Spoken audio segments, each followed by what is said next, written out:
Welcome to back my YouTube channel. আজি মই বলাবলৈ ওলাইছো এটা ব্লগ, সিম্পল ব্লগ কিন্তু চাবলৈ বহুত ধুনীয়া হ'ব। আমি আজি চাবলৈ যাম ৰূপৱে। প্লেনিং হৈছে কিন্তু আজি আমি যাবলৈ ওলাইছো। আহকচোন আমি ভিডিঅ'টো আৰম্ভ কৰোঁ। দেশৰ ভিতৰতে আটাইতকৈ দীঘল নদীৰ ওপৰে বনোৱা ৰূপৱে আপোনালোকে মাত্ৰ 7 মিনিটৰ ডিফাৰেঞ্চত গুৱাহাটী টু উত্তৰ গুৱাহাটী আপোনালোকে যাব পাৰিব। এয়া মই কাছাৰীত অৱস্থিত ৰূপৱেৰ মেইন গেটলৈ আহি পাইছোঁ এইমাত্ৰ। এই আমি ভিতৰলৈ সোমাই গৈছোঁ আৰু আপোনালোকে দেখা পাইছে ধুনীয়াকৈ উদ্বোধন কৰিছে কালি। মোটামুটি ষ্টাৰ্ট হৈ আছে, এই আপোনালোকে দেখা পাইছে গৈ আছে এইফালে উত্তৰ গুৱাহাটীৰ ফালে গৈ। ফাৰ্ষ্ট টাইম আপোনালোকে আহি কেনে ইয়াতে ফাৰ্ষ্ট টাইম টিকেট কাটিব লাগিব। এইটো মই টিকেট লৈ ল'লোঁ। ইয়াতে অহা যোৱা কৰিলে টিকেটৰ দাম হ'ব 100 টকা আৰু আপোনালোকে যদি অকল সেইফালে যায় উত্তৰ গুৱাহাটীৰ ফালে তেতিয়াহ'লে 60 টকা আৰু হয়তো উত্তৰ গুৱাহাটীৰ ফালে যদি অকল গুৱাহাটীলৈ আহে তেতিয়াহ'লে 60 টকা আৰু যদি বথ ছাইড অহা যোৱা কৰে তেতিয়াহ'লে 100 টকাতে আপোনালোকৰ ধুনীয়াকৈ হৈ যাব। যেতিয়াই আহে আপোনালোকে ৰাতিপুৱা কাটিলে সন্ধিয়া যেতিয়া 60 টকাতে ধুনীয়াকৈ হৈ যাব। এয়া দেখা পাইছে টিকট কাউণ্টাৰত আপোনালোকে আজি অলপমান ভিৰ পৰিলক্ষিত হৈছে। কাটি আপোনালোকে ৱেইটিং লিষ্টত ৰখিব লাগিব অলপ টাইম। তাৰপিছত এনেকৈ লিফ্টেৰে আপোনালোকে 4th ফ্ল'ৰ 4 নম্বৰ ফ্ল'ৰলৈ যাব লাগিব। এয়া আমি ৰূপৱেৰ ভিতৰত প্ৰৱেশ কৰিলোঁ। এক্সাইটেড হৈ আছোঁ বহুত যাবলৈ, মানে ফাৰ্ষ্ট টাইমটো জীৱনত ফাৰ্ষ্ট টাইম মই ৰূপৱেত উঠিম, সেইকাৰণে এক্সাইটেড অলপমান হৈ আছোঁ। আৰু আপোনালোকে দেখা পাইছে এতিয়া ষ্টাৰ্ট দিছে কাছাৰীৰ পৰা। ফাৰ্ষ্ট টাইম ষ্টাৰ্ট দিওঁতে আপোনালোকে অলপমান শ্ল' পাব, যেনে এনেকুৱা লাগিছে যে আপোনালোকে ক'তো যোৱাই নাই ৰখি আছে। তাৰপিছত লাহে লাহে অলপমান স্পীড লয়। হয়তো যিবিলাকে উঠি পাইছে সেইবিলাকে জানে আৰু যিবিলাক উঠিব নাই হয়তো আহিব আপোনালোকে সোনকালে উঠিবৰ কাৰণে। আৰু এতিয়াতো হয়তো অহা যোৱাটো হৈয়ে থাকিব। এই আমাৰ যাত্ৰা ষ্টাৰ্ট, উত্তৰ গুৱাহাটীমুখে আমাৰ যাত্ৰা ষ্টাৰ্ট হৈছে ধুনীয়াকৈ। এইখিনিত অলপমান ভয় লাগে, মানে টাৱাৰটোত যেন লাগিবহে বাকচটো, সেনেকুৱা যেন লাগিছে মোৰ, মানে ভয় লাগিছে অলপমান। আৰু আপোনালোকে টাৱাৰটো ক্ৰছ হোৱাৰ পিছত অলপমান ডাউন হৈ যায় এনেকুৱাকৈ, সেইখিনিতো অলপ ভয় লাগে। সেইখিনিত চিকিউৰিটি মানে কৈ দিয়ে যে এইখিনিত অলপমান বেছি লটপট কৰিব নালাগে বুলি, ধুনীয়াকৈ যাই থাকিব। পৰ্যটকসকলৰ বাবে ভাল হ'ব চাবলৈ আহিবলৈ।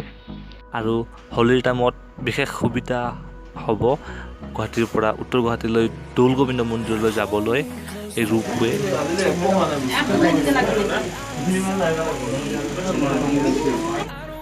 আৰু এইটো আপোনালোকে দেখা পাইছে উমানন্দ, পৃথিৱীৰ ভিতৰত সকলোতকৈ সৰু নদীদ্বীপ উমানন্দ। এই বগা বগা এইখিনি যে দেখিছে সেইটো আপোনালোকৰ হ'ল উমানন্দ।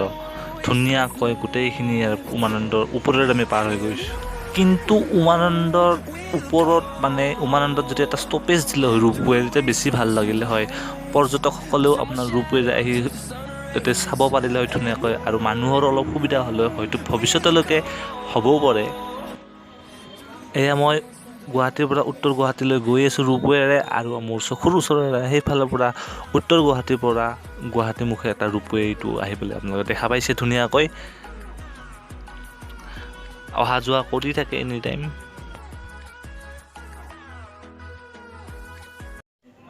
সেইটো আপোনালোকে দেখা পাইছে উত্তৰ গুৱাহাটীৰ ৰূপৱে ষ্টেচন, আৰু আমি মোটামুটি আৰু পামেই।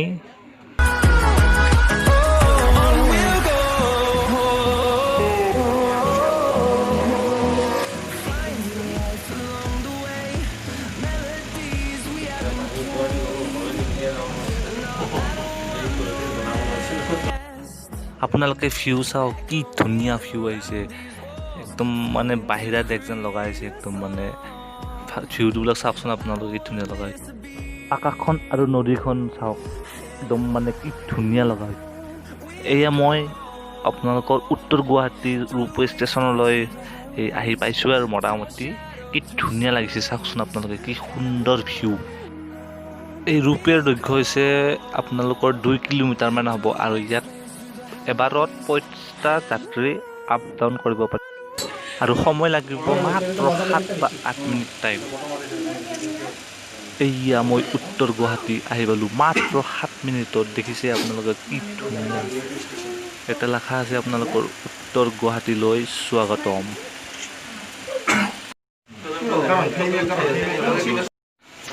এয়া মই ৰূপৱে বাকচটোৰ পৰা বাহিৰত নামিলোঁ।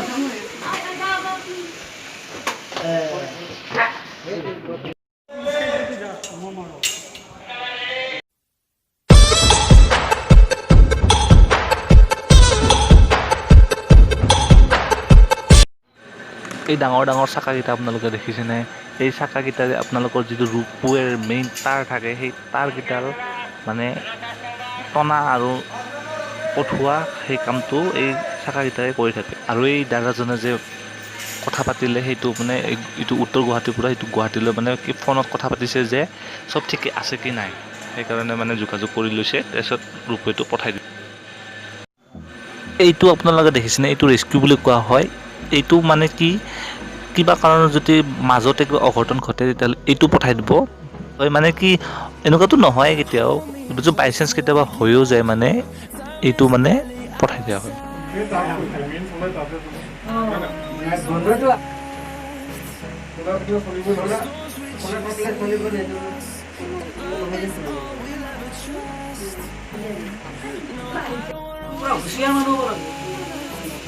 মোবাইলত ধান্দা চান্দা বন্ধ কৰবা তেতিয়া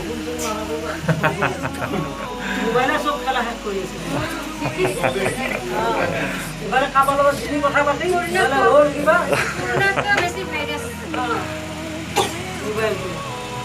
আৰু এতিয়া মই উত্তৰ গুৱাহাটীৰ পৰা গুৱাহাটী অভিমুখে গৈ আছোঁ। এটা মনোৰম দৃশ্য চাওক আপোনালোকে, কি ধুনীয়া লাগিছে, কি ধুনীয়া পৰিৱেশ, কি ধুনীয়া ব্ৰহ্মপুত্ৰ।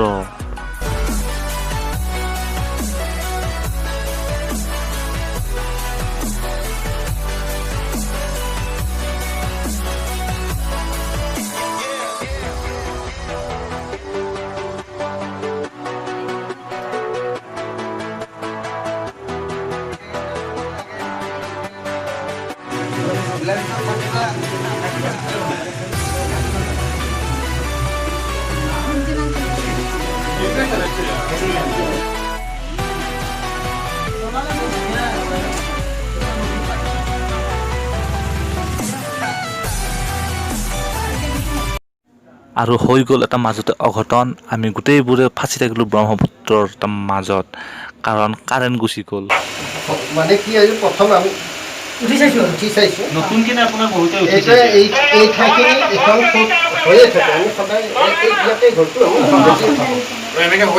হৈয়ে থাকে, কেতিয়াবা বহুতো ফচি থাকে। যেতিয়া মই গুৱাহাটীৰ পৰা উত্তৰ গুৱাহাটীলৈ গৈছিলোঁ তেতিয়া এনেকুৱা এটা বাকচ আহি আছিলে ৰোপৱেৰ, আৰু এতিয়া মই উত্তৰ গুৱাহাটীৰ পৰা গুৱাহাটীলৈ গৈ আছোঁ, আৰু এতিয়া সন্মুখতে এটা গুচি গ'ল গুৱাহাটীৰ পৰা অহা ropeway.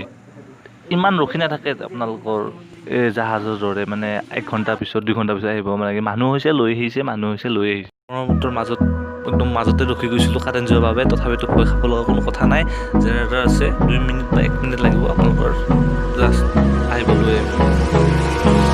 Hold me close till I get up. Time is barely on our side. I don't wanna waste what's left.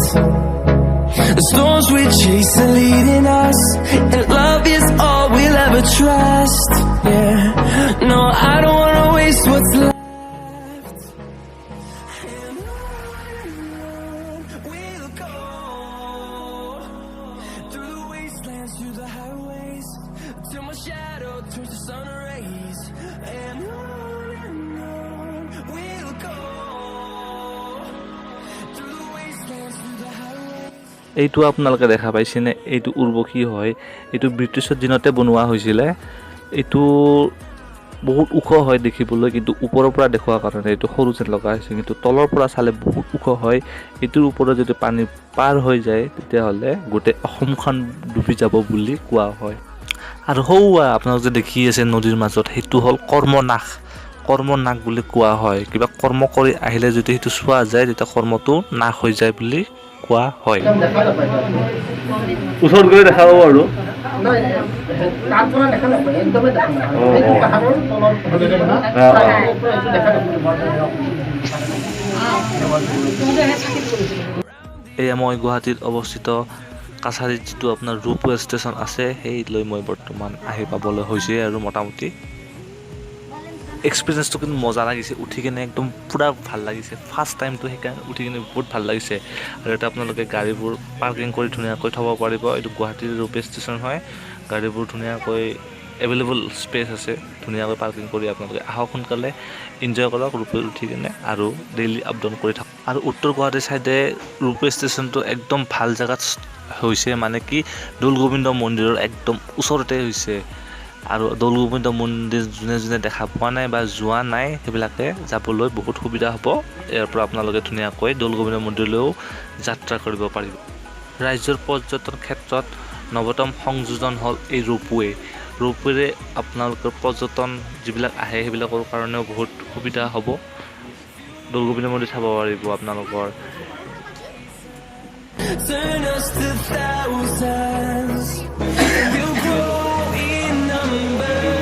Fueled by বহুত ভাল লাগিলে উঠি কিনে ৰূপৱেত প্ৰথম এক্সপিৰিয়েঞ্চটো এইকাৰণে বহুত ভাল লাগিলে আৰু যোনে যোনে উঠা নাই বা উঠিবৰ কাৰণে আশা পাতি আছে সোনকালে আহক এই ৰূপৱেত উঠক উত্তৰ গুৱাহাটীৰ পৰা ঘূৰি আহক দৌল গোবিন্দ মন্দিৰ চাই আহক ধুনীয়াকৈ আৰু চাওক আপোনালোকে কিমান মানুহে ইয়াতে ৱেইট কৰি আছে ৰখি আছে যাবৰ কাৰণে এইবিলাক চবেই টিকেট কাটি আহিছে আপোনালোকৰ চব ওপৰত ৰখি আছে 4th ফ্ল'ৰত আহি কেনে টিকেট কাটি লৈছে চবলৈ গোটেইবিলাকে যাবৰ কাৰণে ৰখি আছে আমি নোমোৱাৰ পিছত ইহঁতক উঠাই কেনে ইহঁতে যাব এয়া মই ৰূপৱেৰ পৰা নামিলোঁ